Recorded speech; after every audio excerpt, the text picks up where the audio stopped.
comes from the Spirit with glorious light.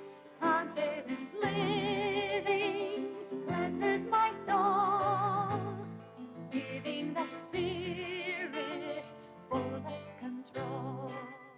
I'm Mike Costello, and I'd like to talk to you in the next few minutes about journeying back to wholeness.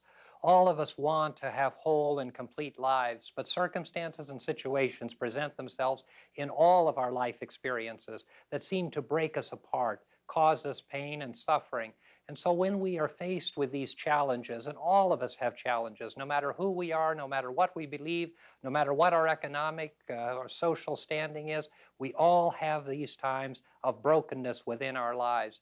One of the things that New Thought is about, New Thought metaphysical philosophy, is building the positive aspirations and reality of your life. In New Thought, we say that you live in your mind and not in the world, that all of us live in our minds and not in the world. It's the way that we think that determines the quality of our lives. And so we travel in our hearts and in our minds as we go through the experiences of our life.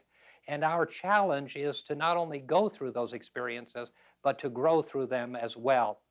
So many of us have had breaking experiences that have kept us from the wholeness that we want and need in our lives.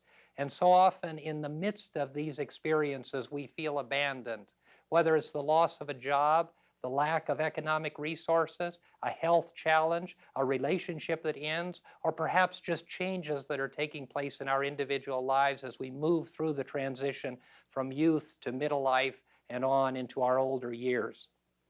In these processes and in these experiences, we come often to feel abandoned.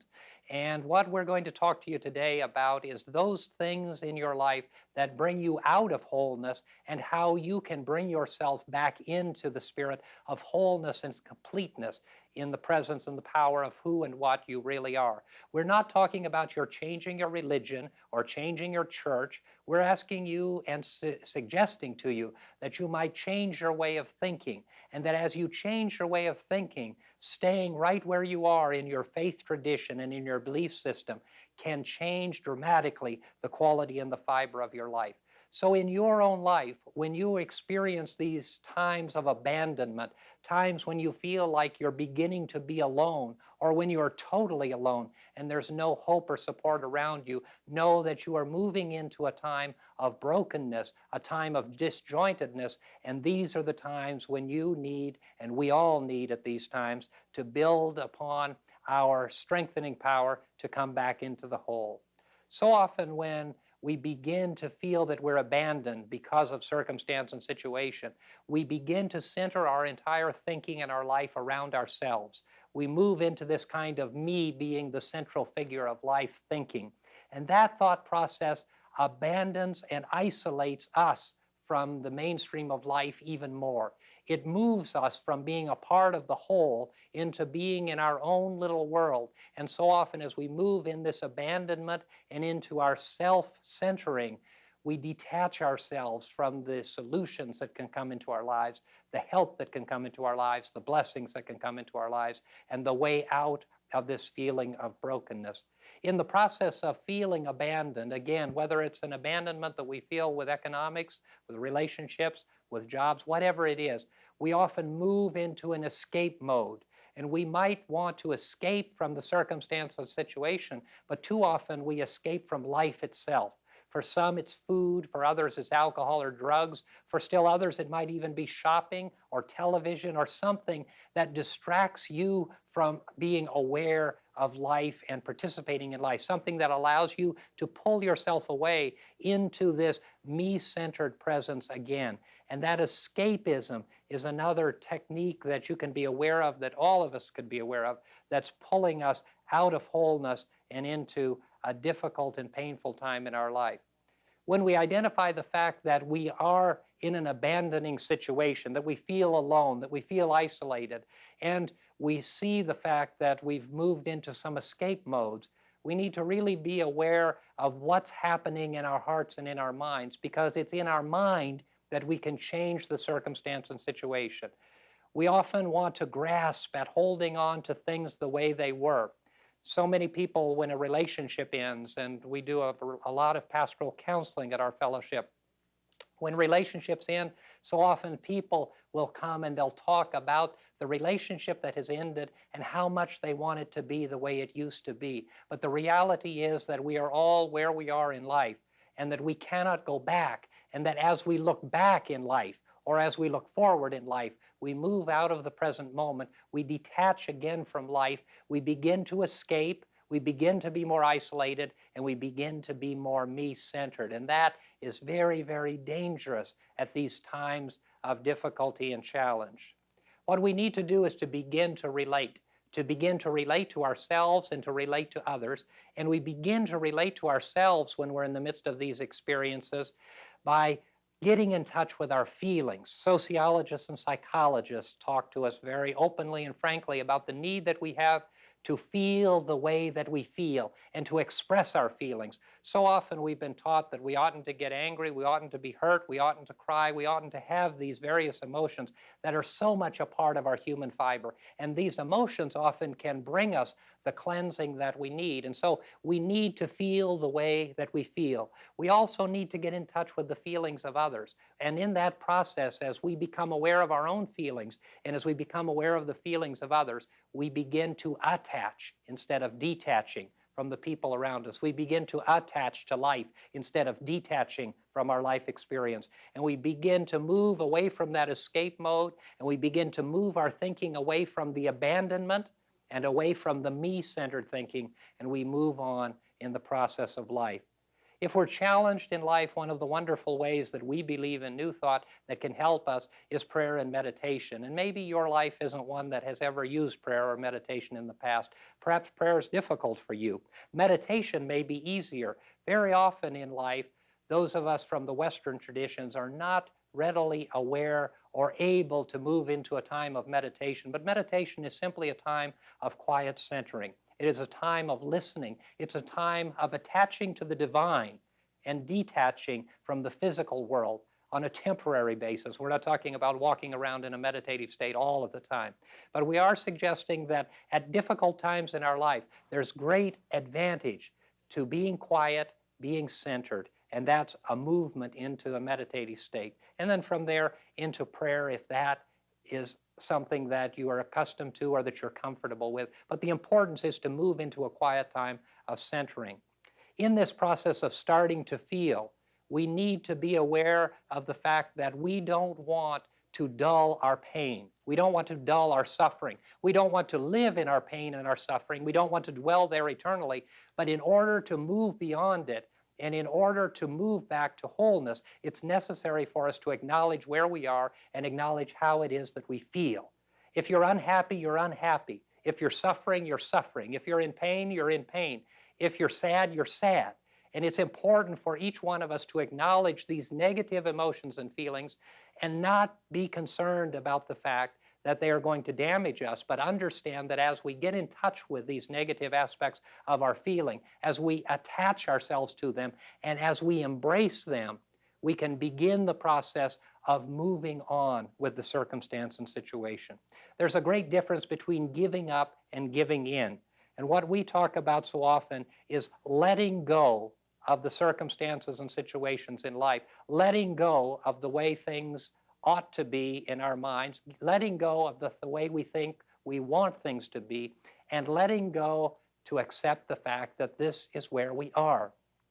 If you're facing a serious illness, if you're facing a life-threatening illness, if you have cancer, heart disease, AIDS, any disease that is tremendously devastating, one of the great things that you can do that begins the process of wholeness in your life and brings about a spiritual and inner healing is to get in touch with the fact that that's where you are and understand that that circumstance or situation that is physical has limited capabilities of touching the inner you, the true you, the spiritual you.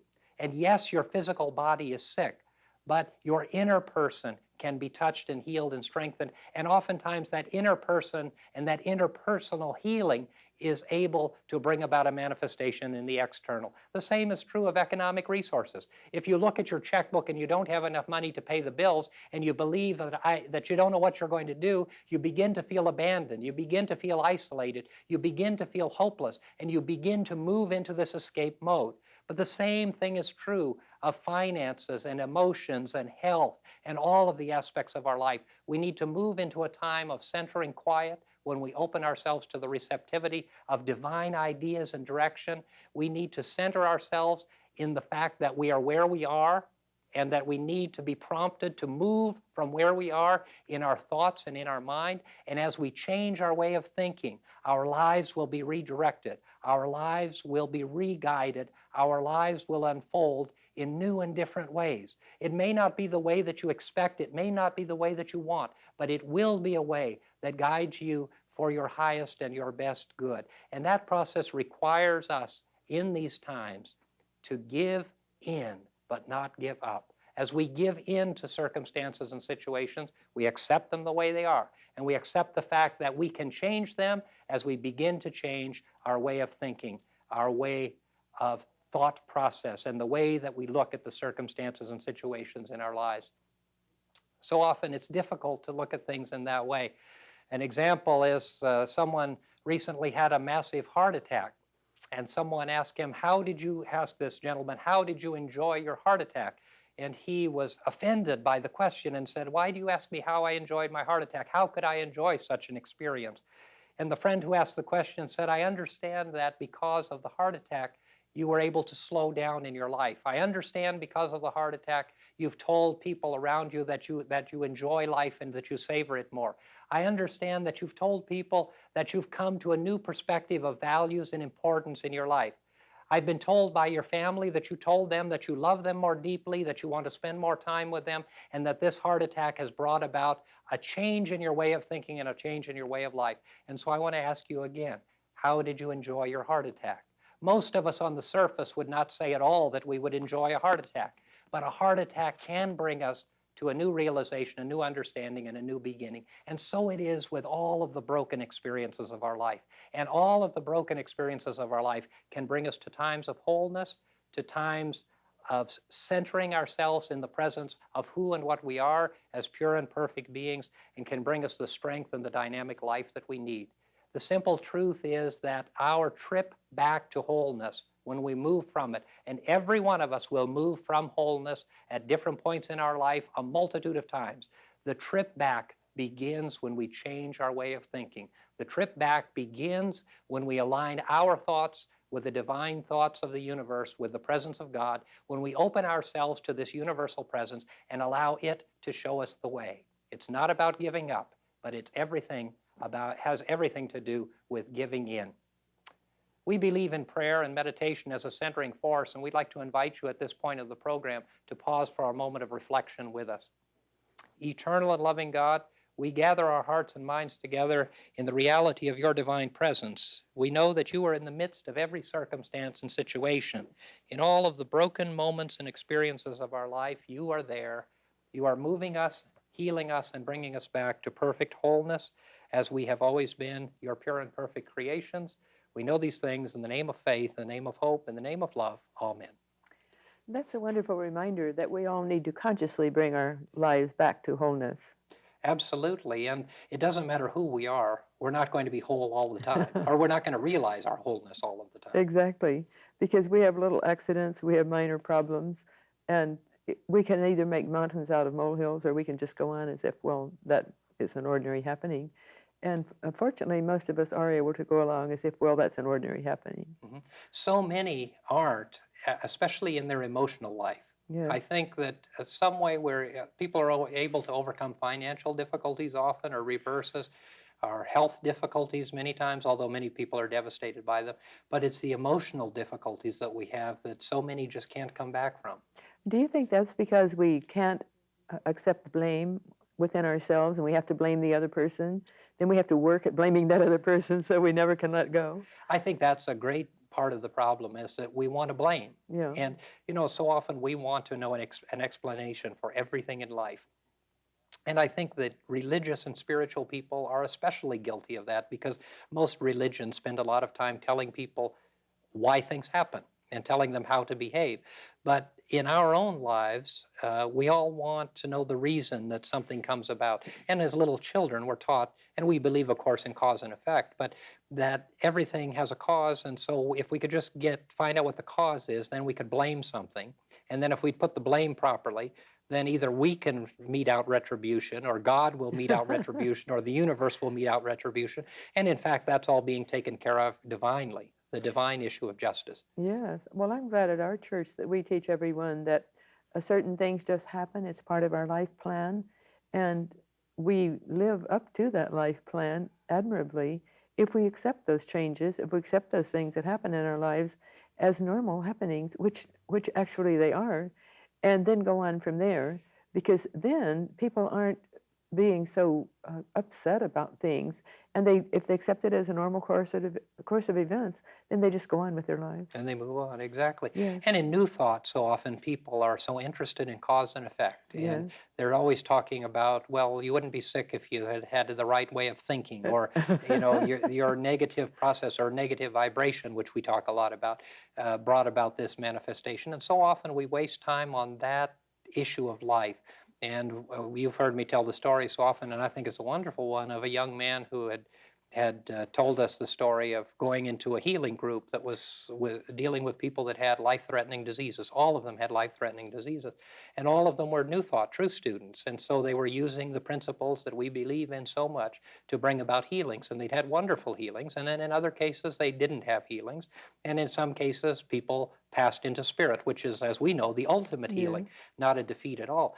And one particular member of the group who had been fighting cancer for a long, long time, and they all believed, or many of the people in the group believed, that this individual lived the principles, understood the principles, and was going to manifest and bring about a healing in his or her life.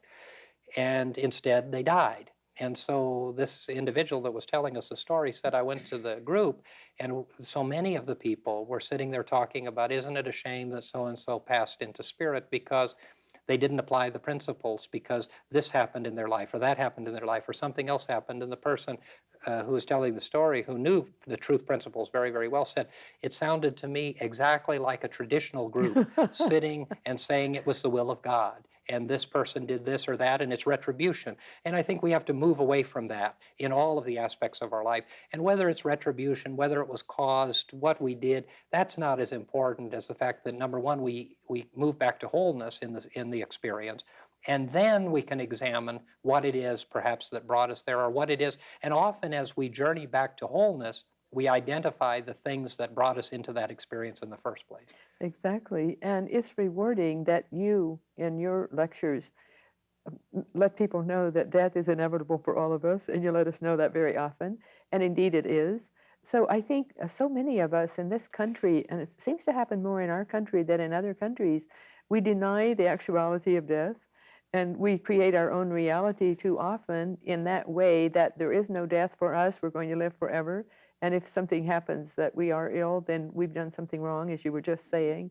So if we could just follow your advice and know, well, death is inevitable, and it's a reward, it's not a punishment. And so then we would not be fearing death, and fear, of course, is the greatest detriment to our well-being. Absolutely. And I think in many countries, and certainly in the third world and in the disadvantaged countries of the world, death is much more a stark reality because it occurs, and people accept it, and they're unhappy, and they grieve, and they move on.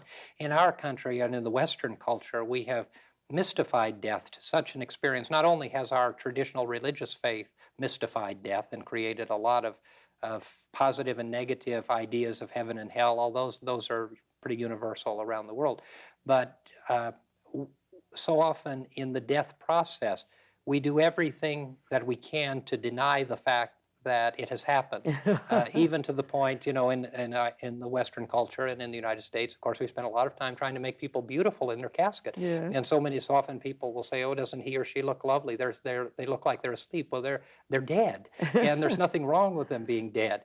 And I think there's nothing wrong with them looking beautiful and looking peaceful. But the reality is that when we delude ourselves about a circumstance or situation and make it less than it is, then we're failing to embrace, and we're failing to touch it and to allow it to truly touch our lives. And that's part of the grieving process. It needs to take place. I mean, it's not the most healthy thing to stoically stand at the side of the casket and say, oh, she looks lovely, she's Yeah. asleep. Yeah. And so we need to move on with our lives, and we need to accept the way that things are. And I think that that's horribly difficult, especially in New Thought. It's difficult. I think traditional Christians do a great job of saying, well, it's the will of God. And of course, we don't believe that at all, because we believe the will of God is constant and never changing. Exactly. So God's will doesn't change from moment to moment, not based upon what we do or fail to do or anything else.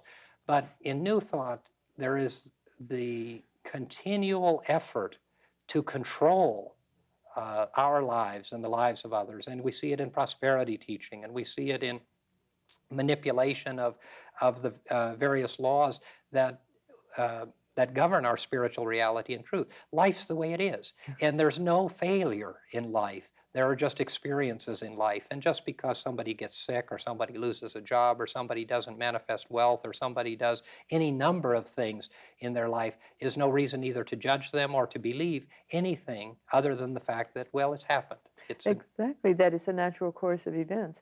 And very often when something does happen, like illness or loss of work or other unpleasant things, something great and wonderful happens instead, which couldn't have happened unless the other ended. So we need to look at life, and of course we teach at our church that that's the process, the natural process of events. We go from one thing to another, and we can't go in fully to a new endeavor until we put that other one behind us. And that is such a healthy way to look at life. It's surprising that more people don't. It's just like cremation is a very wonderful aspect of being, and yet so many people are appalled at it. I know a lady whose whole family was just appalled at cremation, and she used to be too, but she died in a state away from all her family, so she asked to have her body cremated. And you know, the family accepted it in a very normal way. And I think 10, 15 years ago, they would have been appalled and horrified. But we're changing, and life is changing. The very atmosphere is change. And so if we can look at change as being a positive thing, which many people are beginning to do, then there won't be the negative aspect to change. And we know we're living in the time of greatest change the world has ever known. So we need to make it an adventure. Mm-hmm. And as we embrace these changes, we need to be willing to accept the changes that appear to be painful or disconcerting, Yes. as well as the changes that are positive. Yes, and if we can look at it in the way you teach, then we will know in our hearts, without question, that everything that happens for a reason. And furthermore, I believe that before we come in, we set those changes in motion, and then we live them. So we make our plan with our guardian angel, or Lord or angel of karma, and our high self, plans what we're going to accomplish in that given lifetime. And then as we go through life, we're using this from our seed atom. We're living from that aspect of being. And if we feel comfortable with what we're doing, then we know that we're on track. And if we feel disconcerted, then we know, well, we better look at it a second time and make sure that this is the way we really need to go. And that's why we can't tell other people how to live their lives. It's foolish to be critical of other people on anything, because we don't know what they came in to accomplish. Exactly. We don't know what they came in to accomplish, nor do we know what brought them to this point. Exactly. All of us have a myriad of experiences and have come in contact with so many people. And as we have agreed to this life experience, there are so many experiences that we bring ourselves into because we need them. And it's hard to come to grips with that fact that we need the experiences that we have. But the experiences that each one of us have are the experiences that we need. Yes, and when we look at people who are ill or crippled or have other infirmities, then if we just know that they planned that for a specific reason and not try to figure out what that reason was, because it's not really our prerogative or our affair to do that, but just it's our privilege to accept what is. And then we can just let the people go on with their lives. And very often a child will plan to come in to parents who need a lesson of that child, of their child whom they always love, as having a physical problem, so it helps them with their evolutionary journey. Situation. And of course, behind all of this is the principle that we believe so firmly in, and that's divine order. Yes. That there is divine order outworking in the process of human life. And so no matter what the appearances are, things are working out as they need to and as they should. Exactly. And if we can remember that, then we don't look at other people as doing something wrong. There's something wrong in their life. We look at other people with admiration that they have accepted the burden they plan for themselves for their own soul's growth, and that they're doing it in an admirable way, whatever that might be, whether it pertains to health, finances, relationships, or whatever. And nothing lasts forever. So how do we know when someone's karma is worked through, when what they came in to accomplish is accomplished, they need to go on into new and different endeavors? Right. And that issue of soul growth is tremendously important, and we can't say it enough. There are so many things that we repeat on this program because they're core teachings, and we talk about living in our mind. But that aspect is tremendously important. That life is the school of the soul, Yeah. and that we're here to learn the lessons that we need to learn. And each one of us need to learn different lessons based upon our own spiritual need as we progress through this experience. That's the meaning of life. The meaning of life is to experience it in its fullness, no matter what it is. And it doesn't have to be happy and uplifting, but it can be happy and uplifting within us as we deal with no matter what happens to us. Exactly. And then when we live in that way, we are back to wholeness.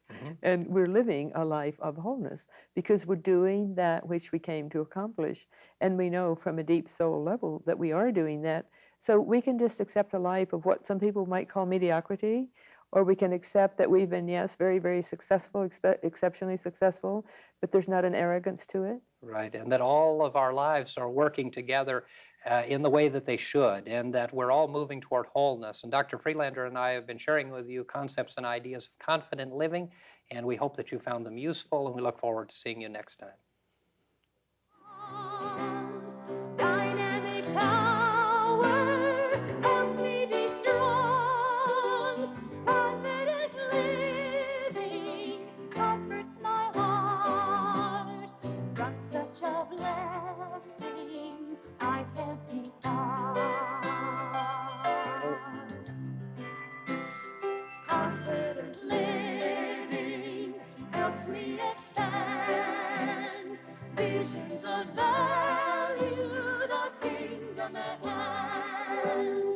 Confident living, talent to win, gift of the Spirit moves from within. Confident living rights every wrong. Dynamic power helps me be strong. Confident living comforts my heart. From such a blessing I